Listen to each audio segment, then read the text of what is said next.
Hello, আসসালামু আলাইকুম। সুপ্রিয় ১৯তম নিবন্ধন পরীক্ষার্থী ভাই ও বোনেরা, আশা করি আপনারা ভালো আছেন। আপনারা সকলেই অবগত আছেন যে প্রত্যেক ভাইবা পরীক্ষার পরেই কিন্তু নিবন্ধন সার্কুলার প্রকাশিত হয়। আশা করা যাচ্ছে ঈদের পরে, অর্থাৎ ঈদের পরের মাসেই আপনাদের সার্কুলার প্রকাশিত হবে। এবং আমরা আজকে আলোচনা করব যে অনেকজনে কমেন্ট করেছিল যে রাষ্ট্রবিজ্ঞান সাবজেক্ট নিয়ে কিছু বলেন, যেহেতু আপনি একজন রাষ্ট্রবিজ্ঞানের প্রভাষক। আপনারা জানেন যে রাষ্ট্রবিজ্ঞান সাবজেক্টে উত্তীর্ণ হওয়ার জন্য কতগুলো ধাপ রয়েছে। আজকে আমরা সে বিষয়গুলো নিয়ে আলোচনা করব। রাষ্ট্রবিজ্ঞান আর্টসের সাবজেক্টগুলোর মধ্যে একটি গুরুত্বপূর্ণ সাবজেক্ট, এবং আপনারা লক্ষ্য করবেন অন্যান্য যে সকল সাবজেক্ট রয়েছে বাংলা ইংলিশের পরেই রাষ্ট্রবিজ্ঞানের অবস্থান। এবং বাংলা ইংলিশে যেরকম শূন্যপদ থাকে, এর পরবর্তী শূন্যপদ থাকে রাষ্ট্রবিজ্ঞানে বেশি।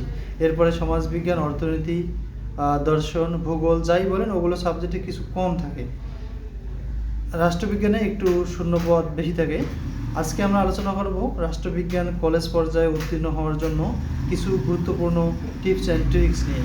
যদি আপনারা এখন থেকে এগুলো ফলো করেন তাহলে ১৯তম রিটেনে উত্তীর্ণ হতে পারবেন।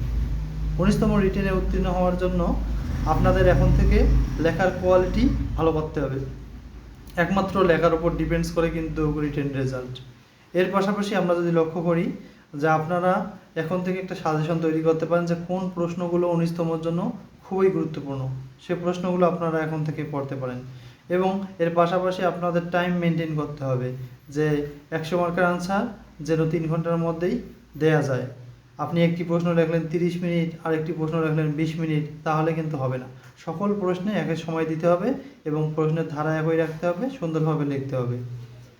পয়েন্ট আপনারা যেটা খ নম্বর প্রশ্ন রয়েছে সেখানে আপনারা 8 থেকে 10টি পয়েন্ট দিতে পারেন। আর 18তম মতো কোশ্চিন হবে।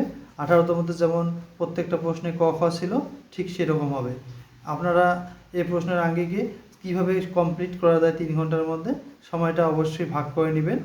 ক খ লেখার সময় পাবেন মনে হয় 22 থেকে 25 মিনিট, এর মধ্যে আপনাদের শেষ করতে হবে। আর যদি আপনাদের সাজেশন মেক করতে প্রবলেম হয় আমাদের কমেন্ট করবেন, আমরা হোয়াটসঅ্যাপ নাম্বার দেবো। এবং আমরা সাজেশন একটা 19তমর জন্য তৈরি করেছি, 18তমতেও আমাদের কাছ থেকে সাজেশন নিয়েছিল। আমাদের সাজেশনটি হবে উত্তর সহ, এবং আমরা এটা পিডিএফ ফাইল হোয়াটসঅ্যাপে দিয়ে থাকি। আমাদের সাজেশনটির মূল্য হচ্ছে 250 টাকা। আমাদের সাজেশন কীরকম তা জানতে আপনারা 18তম রিটেন রেজাল্টের পরের দিনের ভাইভাগুলো আমাদের চেক, ভাইভা অর্থাৎ পরের দিনের যে ভিডিওগুলো আমরা করেছিলাম সেগুলো চেক করবেন, তাহলে জানতে পারবেন যে আমাদের চ্যানেলটা কতটা উপকারী এই সাবজেক্টের জন্য বিশেষ করে, এবং এই সাবজেক্টে কতগুলো প্রার্থী আমাদের সাজেশন থেকে পাশ করেছে আপনারা দেখলেই পেয়ে যাবেন। তো আশা রাখছি এবারও 19তমতেও আমাদের সাজেশন থেকে কমন থাকবে। 18তমতে আমাদের 96% প্লাস কমন ছিল, এবারও আশাবাদী আমরা 90%-এর অধিক কমন পাবেন। এবং প্রশ্নের ধরন 17তমদের মতোই হবে, তাই সে অনুযায়ী প্রিপারেশন নিন। এবং আমরা সাজেশন দেওয়ার পর আমরা বিভিন্ন ধরনের হেল্প করে থাকি, যে আসলে তারা অনেক প্রার্থী রয়েছেন তারা কিন্তু প্রশ্নের উত্তর লিখে আমাদের হোয়াটসঅ্যাপে পাঠিয়ে দেন, এবং আমরা সেই লেখাগুলো চেক করে দেখি যে আরও বৃদ্ধি করতে হবে না পয়েন্ট দিতে হবে না সংখ্যা আরও সাজাইতে হবে। লেখার কোয়ালিটি এবং কোয়ান্টিটিগুলো আমরা চেক করি এবং তাদেরকে সেই বিষয়ে ধারণা দিই যে আপনারা এরকম করেন তাহলে ভালো হবে। এ ধরনের সাজেশন পেতে অবশ্যই চ্যানেলটি সাবস্ক্রাইব করবেন এবং আমাদের সাথে কন্ট্যাক্ট করতে পারেন যাদের উত্তর সহ সাজেশন প্রয়োজন রয়েছে। সকলের জন্য শুভকামনা রইল। আমাদের চ্যানেলের সঙ্গে থাকুন এবং নিবন্ধন সংক্রান্ত বিভিন্ন গুরুত্বপূর্ণ তথ্য অবশ্যই পাবেন। আসসালামু আলাইকুম।